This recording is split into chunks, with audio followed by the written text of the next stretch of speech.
ভাই তারেক রহমান এত সুন্দরভাবে যে পরিস্থিতি সামাল দিবে আমি কখনো চিন্তা করতে পারিনি ভাই।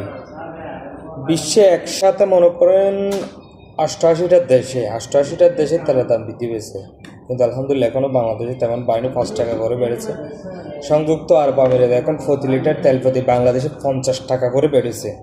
জনাব তারেক রহমানকে অসংখ্য ধন্যবাদ, অসংখ্য ধন্যবাদ। আপনারা তারেক রহমানকে সহযোগিতা করুন।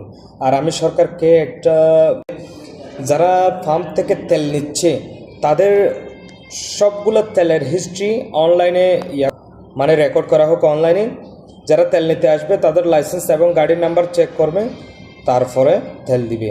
তারা আজকে কত লিটার নিচ্ছে, কালকে কত লিটার নিচ্ছে, যাতে সবগুলোর রেকর্ড থাকে, যাতে সবগুলোর সাথে সাথে তারা বুঝতে পারে। ভিডিওটা প্রচুর পরিমাণে শেয়ার করবেন এবং রিপোস্ট করুন। ভাই তারেক রহমান এত সুন্দরভাবে যে পরিস্থিতি সামাল দিবে আমি কখনো চিন্তা করতে পারিনি ভাই। বিশ্বে একসাথে মনে করেন অষ্টআশিটা দেশে তেলের দাম বৃদ্ধি পেয়েছে, কিন্তু আলহামদুলিল্লাহ এখনও বাংলাদেশে তেমন বাড়েনি, 5 টাকা করে বেড়েছে। সংযুক্ত আরব আমিরাতে এখন প্রতি লিটার তেল প্রতি বাংলাদেশে 50 টাকা করে বেড়েছে।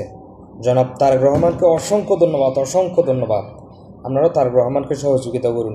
আর আমি সরকারকে একটা, যারা পাম্প থেকে তেল নিচ্ছে তাদের সবগুলো তেলের হিস্ট্রি অনলাইনে মানে রেকর্ড করা হোক অনলাইনে।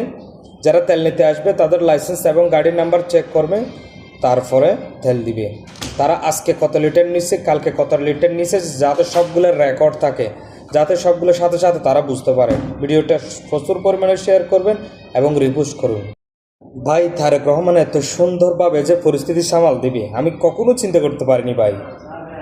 বিশ্বে একসাথে মনে করেন অষ্টআশিটা দেশে তেলের দাম বৃদ্ধি পেয়েছে, কিন্তু আলহামদুলিল্লাহ এখনও বাংলাদেশে তেমন বাড়েনি, 5 টাকা করে বেড়েছে। সংযুক্ত আরব আমিরাতে এখন প্রতি লিটার তেল প্রতি বাংলাদেশে 50 টাকা করে বেড়েছে। জনাব তারেক রহমানকে অসংখ্য ধন্যবাদ, অসংখ্য ধন্যবাদ। আপনারা তারেক রহমানকে সহযোগিতা করুন।